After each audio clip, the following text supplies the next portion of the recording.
Үш бақытым Мұқағали Мақатаев, оқитын мен Төлеханова Жұпар Думанқызы.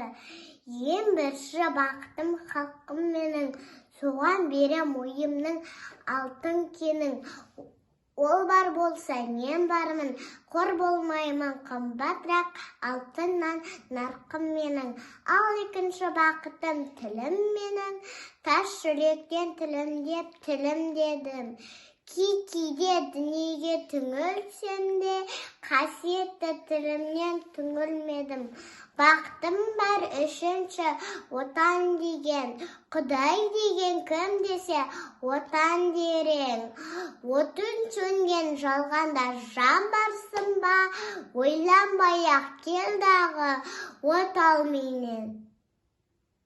Үш бірдей бақытым бар алақанда, менің ойынша бақытты жаратар ма? Үш күн нұрын төгеді аспанға, Атырау, Алтай, Арқа, Алатауға.